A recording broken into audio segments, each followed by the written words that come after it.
Yeah, no worries. So if we just go to sort of the itinerary of the things that I'm just going to cover, Alex, just advance the slide on for me, mate. We're going to start off from memory, I think, on the just touching on the Fisheries Improvement Fund.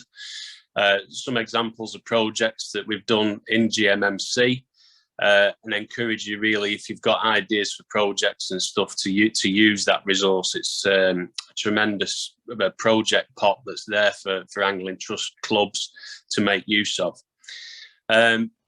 Run through a few incidents and things with you out of interest, really, show you what's been going on in the last couple of months through the summer and what have you. Won't come as any great surprise, but we have had a few little interesting things.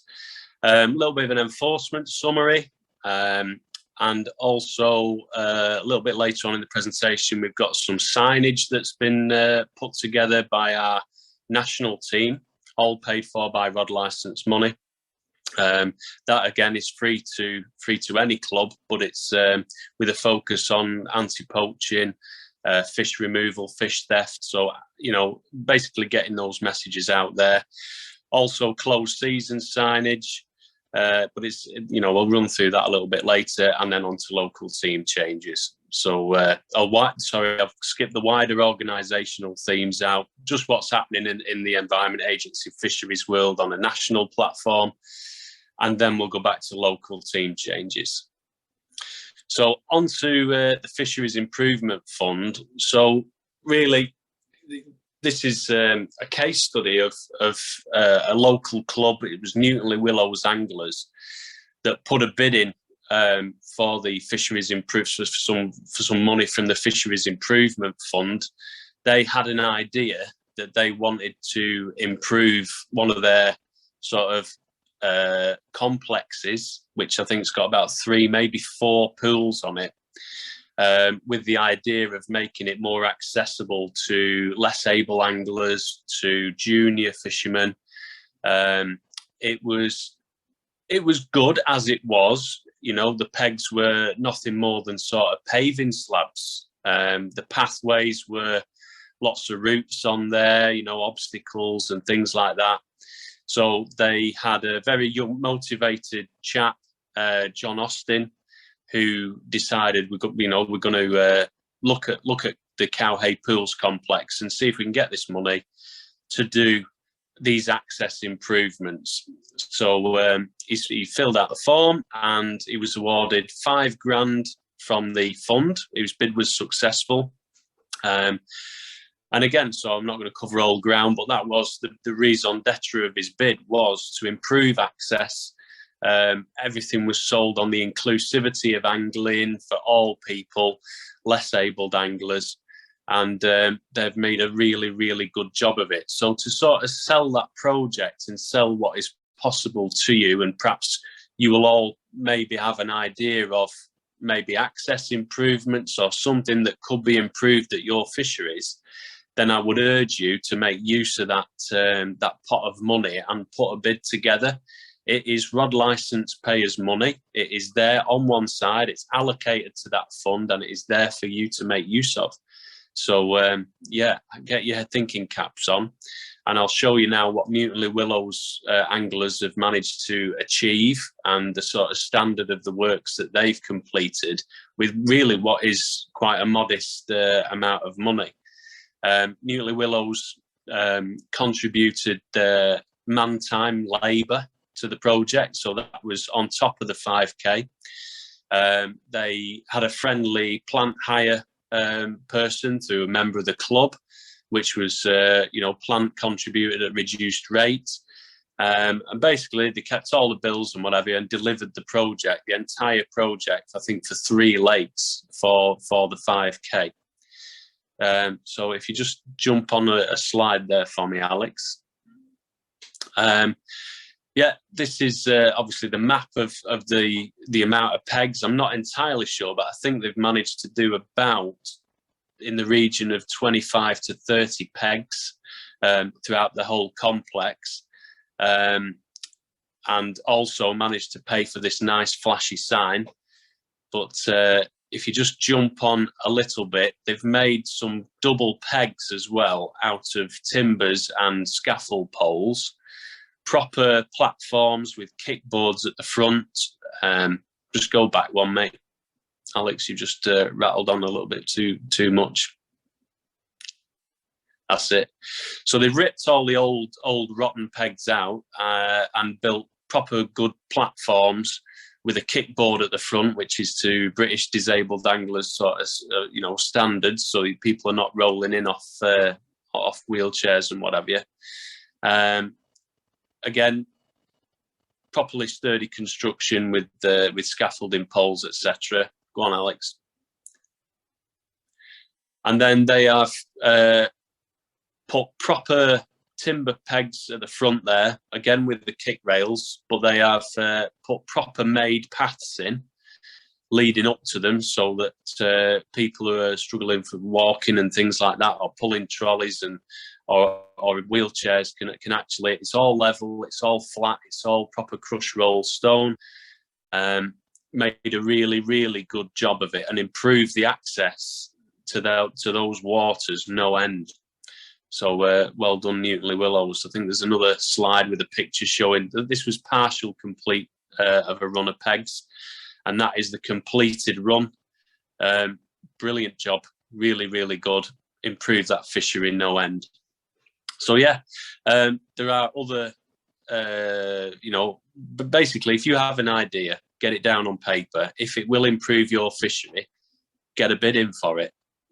So right. I think we'll just move on then from Newton. They've done a really good job. In area, it's not an insignificant amount of money. I think in 2020, in the financial year, we got within GMMC area, the total award was in the region of £40,000 to be contributed to club projects, and part of that went to an environmental DNA study that the Mersey Rivers Trust completed. This year, I think we've got slightly less, but roughly about £30,000 for still water projects that have been approved so far. We've got £10,000 that's been approved for a river project, and also £30,000 to improve the Farndon River D pegs, the free pegs down there. So yeah, get onto the website on the Angling Trust, get a form downloaded, get your ideas together, put a bid in, and who knows what can happen. Next slide, please, Alex. Okay, on to incidents.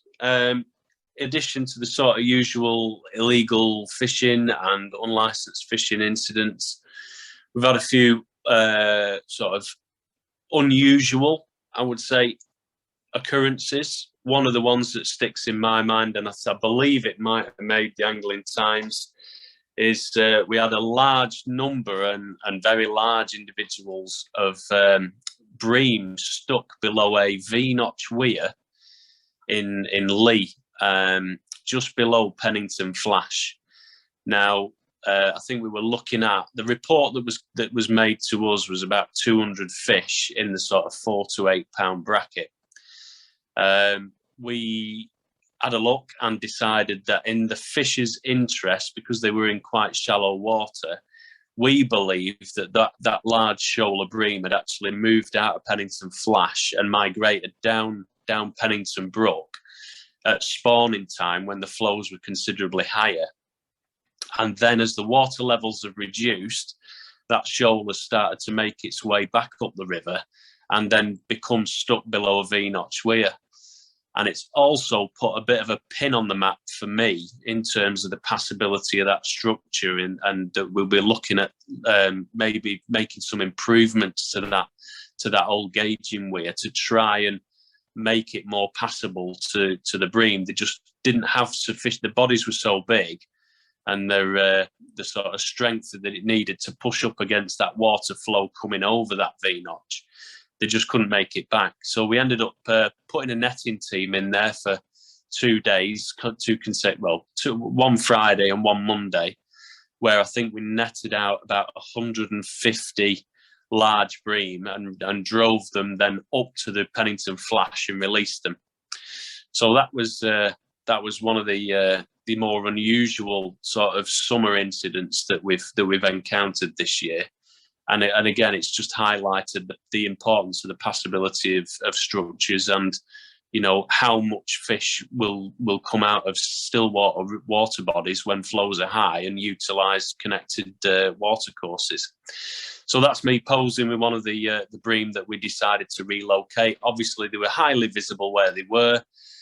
People were starting to fish for them. They were vulnerable where they were. And the best decision really to preserve that stock of fish was to get them somewhere that was more suitable.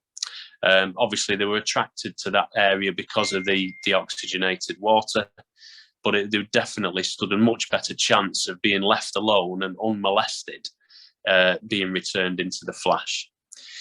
So that was one of the more unusual ones that we've dealt with. We have had, just skip on the next slide, please, Alex.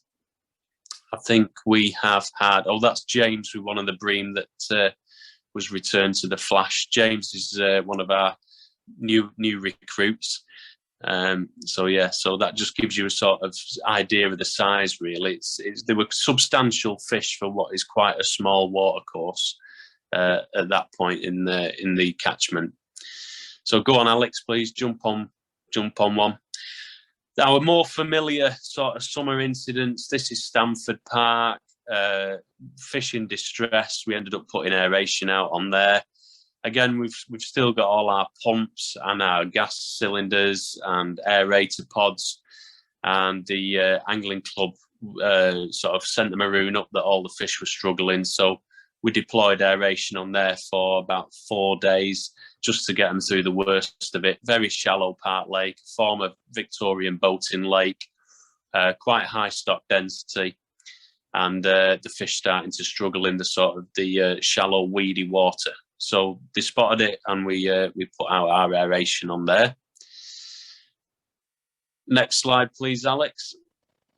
That's the back of Paul Bennett's head, showing a bit closer view of our generators and equipment. All of it's based at, most of it is based at Winsford Depot now these days in Cheshire. We do have a small stock of it back at Bedford Depot in Lee.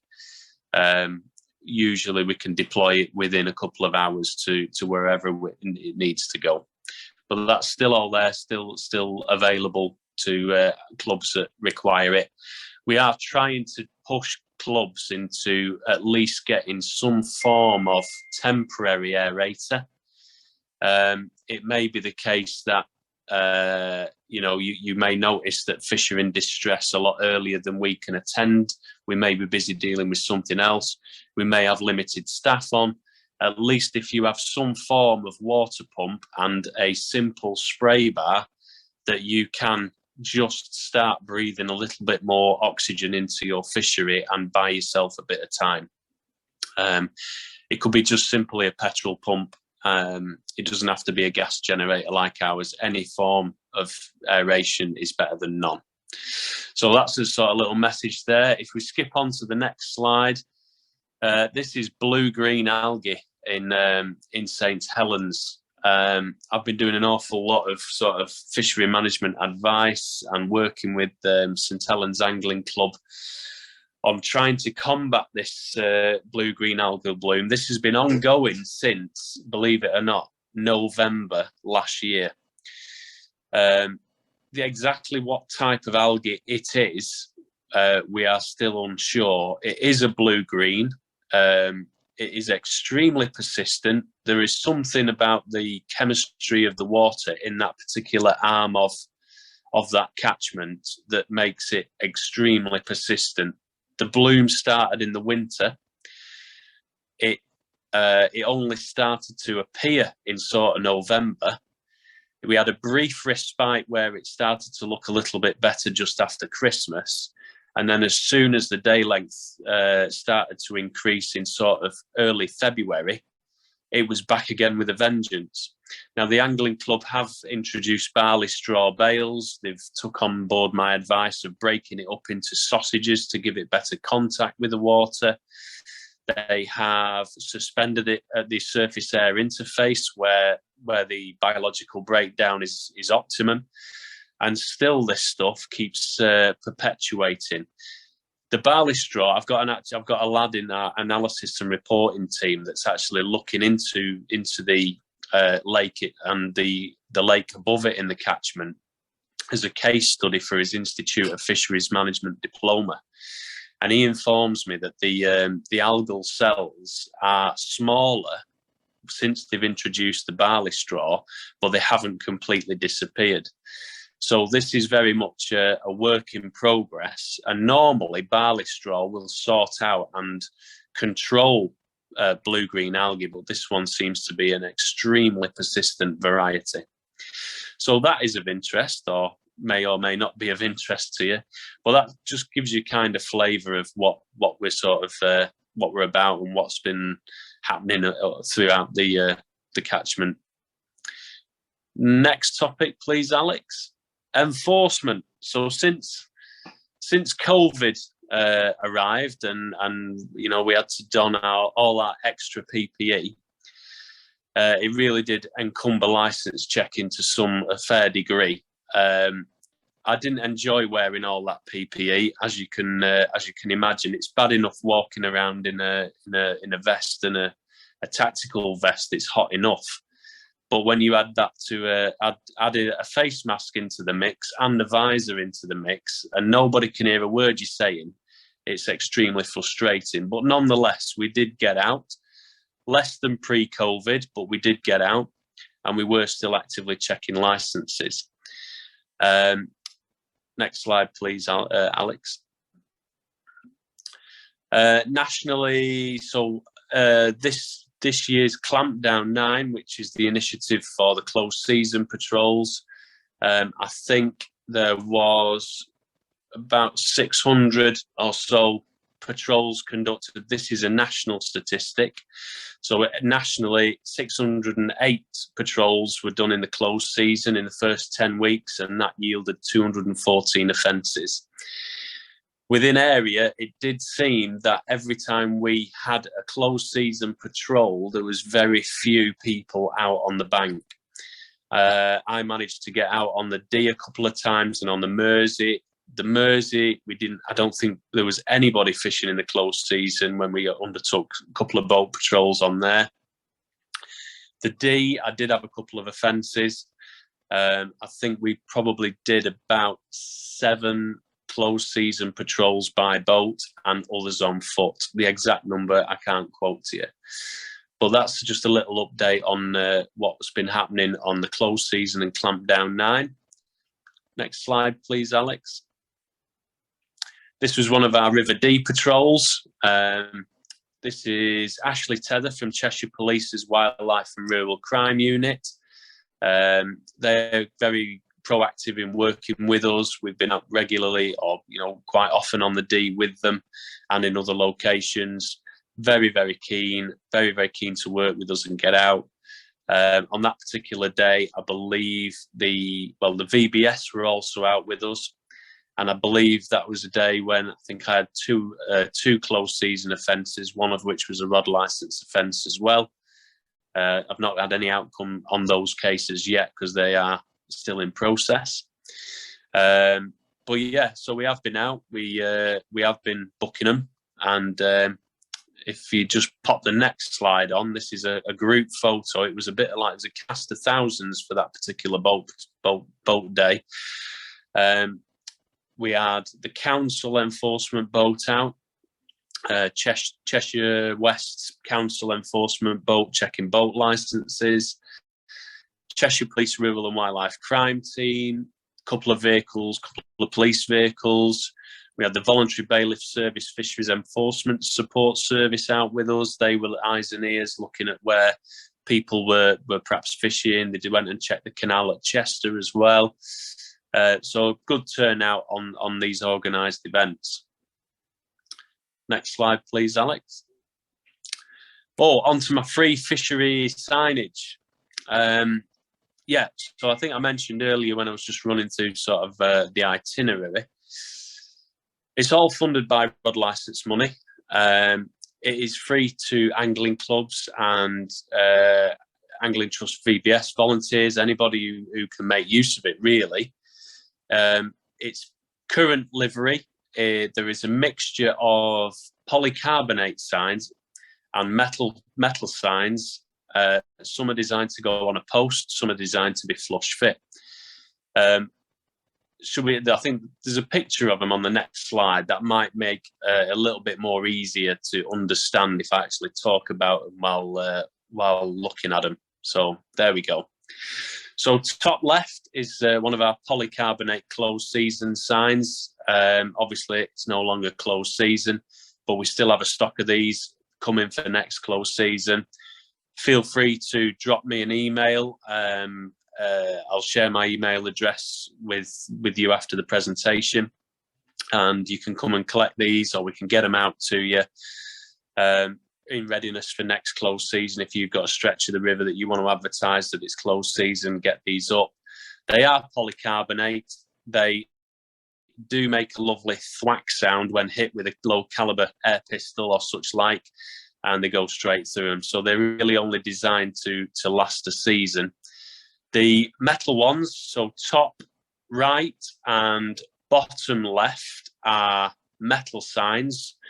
The top right is designed to go on a post, so it's supplied with the U-bolts and the stainless steel snap-off security hex bolts. All you need is a post, really, to clip it onto, gets the message across. I think we also have the do not steal fish and no fishing for food signage in a post style as well. But that bottom left one is aimed at, obviously, language barriers, getting the sort of message across without having to do lengthy translations and huge, great big signs. So again, they can be flush fit and fixed to a flat surface. So I'll share my email address with you after the presentation. Anybody who would like some of these, we can't supply hundreds, but certainly let me know your requirements, and I can try and sort you out as best I can. Next slide, please, Alex. So in the wider organisation, there's actually a fisheries enforcement review going on at the moment. It's being undertaken by our head of National Enforcement Service, Heidi Stone. They are looking at fisheries delivery by the Environment Agency on a national front. They are trying to work out ways it could be improved, look at ways of working that are working that aren't working, and hopefully the conclusions of which will improve the fisheries service delivered by the Environment Agency as a whole. The contributors to it, Tracy Butler used to work in our enforcement team, our rod licence and prosecutions team in Richard Fairclough House. And Kai Jerram is one of our own. He is a fisheries technical officer that now works at National, has a good, solid understanding of the challenges and how the boots on the ground job actually runs. So we're all quite sort of optimistic that maybe things will come out of this National Fisheries Enforcement Review that will improve the business. So that's what's going on nationally. There are other national themes. If you skip on to the next slide, please, Alex, which I believe is Operation or Project Remora. This is not quite as exciting. As an aside, you'll probably all be aware that a remora fish has a sucker on its head, and it follows larger fish around which cannot get rid of it, and basically it just feeds on the little bits that when they have a meal. I don't think they could have come up with a better name for this project. It was wheeled out nationally earlier in the year, of which we've had a couple of rounds of it now, and it just will not go away. It sticks like glue. So what it's about, it's a national project to look at all the fisheries site permits up and down the country. Every area is being tasked to look at a set of their site permits to check them for correctness. So basically, this is just to tighten up on any clerical errors, any sort of changes in license holder, permit holder details, to make sure that the permits accurately reflect the condition at the fisheries and that they are correct. We've had quite a few problems with some site permits being unenforceable. Some site permits, their holders have moved on or sadly passed away. So it is a big project to review them and make sure that they're correct. If at some point, obviously, if you're associated with angling clubs, you will have or should have site permits for your waters, then don't be too surprised if you get a phone call from a fisheries officer at some point in the future, just wanting to clarify the details of your site permits and make sure that they're up to date with you. So I've had to go through quite a few of my clubs, Newton being one, Warrington being another, and we're just working our way, plodding our way through them methodically, as and when we get the next batch through. So they are in the pipeline and being progressed. Alex? Right, on to fisheries staff and team changes in our area. So next slide, please. So we've put 3 of our old stalwarts out to pasture, many of which will be be known to you and familiar names to you. The 3 amigos, or the 3 stooges, or perhaps, if you will, the good, the bad and the ugly, and I'll let you decide who fits the bill best. I'll also let you do the maths. We've had 3 retirements within our team, yet only 2 recruits. We currently have a post that has not been filled, and our 2 new recruits, one of which is on our on the call this evening. We've got James Grosskirth, who's come to us from Environment Management, and he has now taken over what used to be Paul Blake's patch, Weaver Dane. And we've also on the call now got Mike Frankland. He's joined us from Ops Delivery and has taken over the Crowell Irwell patch, which used to be, excuse me, used to be Ian Hayes's patch. And I think on the next slide, it would be pertinent for me to let Mike take over the reins and let him introduce himself. On the left, we've got James Grosskirth, sorry. He is a keen butterfly catching enthusiast by the looks of it. Don't let the waving around of a pink net fool you. He knows his stuff. He's a good lad, and yeah, he's a welcome addition to the team. And so is Mike. And Mike, if you would like to take over and introduce yourself and give the guys and girls a little bit of an intro. Yeah, cheers, Woody. Yeah, so I'm the new fisheries officer for and also I've got road check and middle as well. I've worked for the Environment Agency for 8 years now. Spent the last 7 in field ops working on flood defences, so pretty clued up on rivers in my catchment because they were the main rivers that I worked on in flood defence, so I know all about the issues. So since I started in fisheries, I've mainly been involved in like the Project Remora, learning that and taking the lead on it, helping others out through it. And yeah, it's slow progress, but we are getting through it.